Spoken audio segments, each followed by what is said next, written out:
Support comes from the Missouri Forest Products Association, committed to conservation and careful management of the state's forests to make them more resilient and better habitats for wildlife. ChooseWood.com. It's Tuesday, June 20th, and this is The Gateway. I'm Sarah Fenton in for Wayne Pratt. Ahead, a major surge in climate resilience funding is allowing urban forestry departments to bet big on trees. Typically, urban forestry is an underfunded area of communities. Communities have a lot of challenges and, limited budgets to address them all. $1.5 billion in federal funding could change that. More on that story ahead, but first, these headlines. St. Louis leaders are looking for ways to tighten gun laws in the city after a shooting killed a teenager and injured 11 others over the weekend. The shooting happened at a party in a downtown office building. The victims range in age from 15 to 19. On Sunday, Mayor Tashara Jones said she's considering using Missouri's initiative petition ballot process to try to change gun laws. We have to keep pushing. We have to keep pushing, and if the legislature won't take it up, we still have the opportunity to go straight to the ballot through the initiative petition process. State legislators have rejected repeated calls for gun restrictions. St. Louisans gathered on Monday to celebrate Juneteenth. The holiday commemorates the day in 1865 when enslaved people in Galveston, Texas, learned that they were free. St. Louis Public Radio's Kate Grumke reports many in North St. Louis County said there's still a lot of work to do. Yes, happy Juneteenth, everybody! Families lined West Florissant Avenue Monday wearing Juneteenth shirts and waving flags. A parade of people marched past, dancing and throwing out candy. Ferguson Mayor Ella Jones was waving a big flag on the side of the road. Juneteenth means to me freedom, equality, and justice. And that's why we out here. No, we have not arrived yet, but we're working on it. It's a day-to-day journey. The parade was part of 5 days of Black Joy, a series of events put on by North St. Louis County leaders.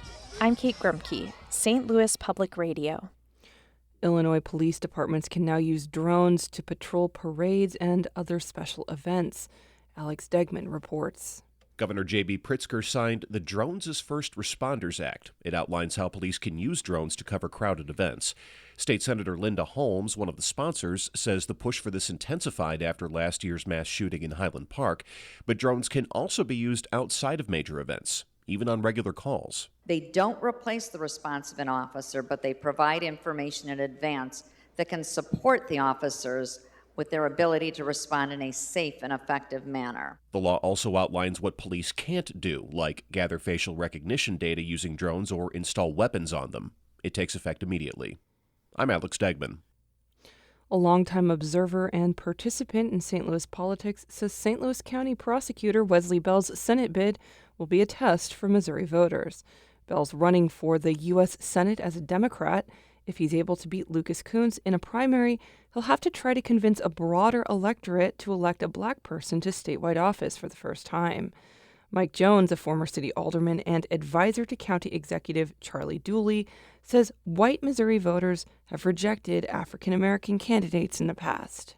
How well he does will be a function of his execution as a candidate, but also it'll say something about who Missouri is. Jones was a guest on Politically Speaking. You can listen to his episode by going to stlpr.org or wherever you get your podcasts.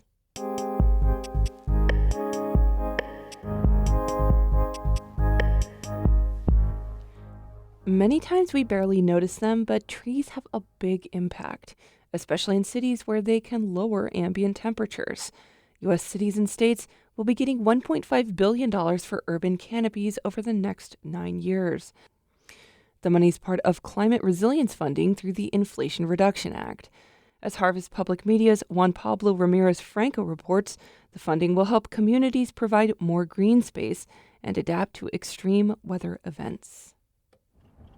Driving along the Rock River, Mitch Leatherby, a street superintendent for the city of Rockford, Illinois, spots a pair of ash trees, most of which have disappeared from much of the Midwest due to the invasive emerald ash borer. Actually, there's 2 ash trees right there, still standing. And I remember we were treating those over the years. Some of them we kind of let go, and some of them we kept. And those were just a couple of them that we kept. In the early 2000s, Rockford lost approximately 5,000 ash trees to the invasive beetle. The beetle was first identified in Michigan and has killed tens of millions of ash trees across the country. According to Leatherby, the pest has left a lasting impression on urban forest managers. What you want to do is focus on diversification of species in an urban forest so that when a pest or something comes along and it focuses on one species, it's not wiping out 20% of your inventory. Pests, disease, and severe storms are rapidly changing the makeup of urban forests all over the U.S., but adapting is expensive and can be a real barrier for local governments that don't typically budget with robust urban forests and canopies in mind. That's changing.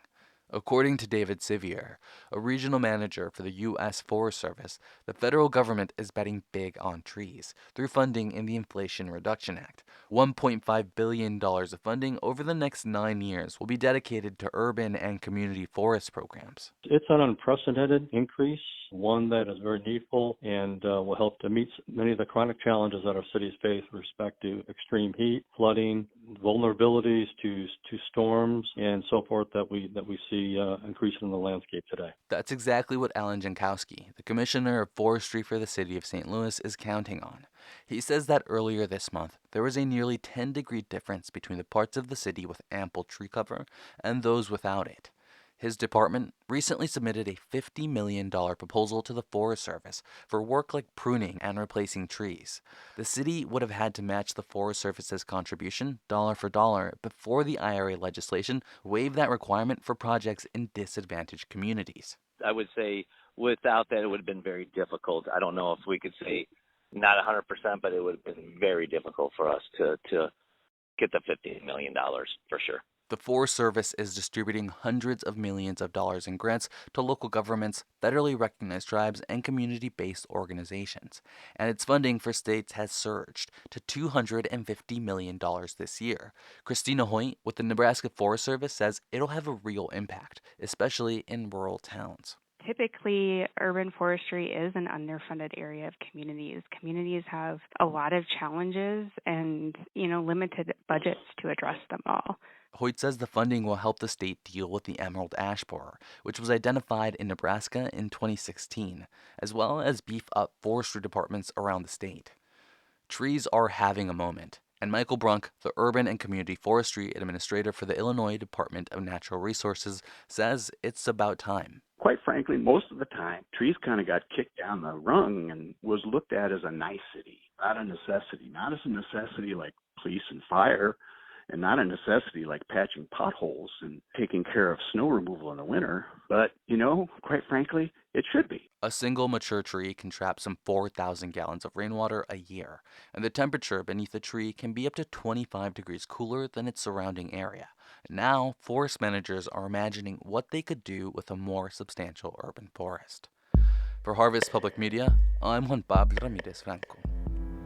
Harvest Public Media is a collaboration of public media newsrooms in the Midwest and the Great Plains, including St. Louis Public Radio. The Gateway is a production of St. Louis Public Radio, a listener-supported service of the University of Missouri-St. Louis. Music by Ryan McNeely of Adult Fur. I'm Sarah Fenton. This has been The Gateway.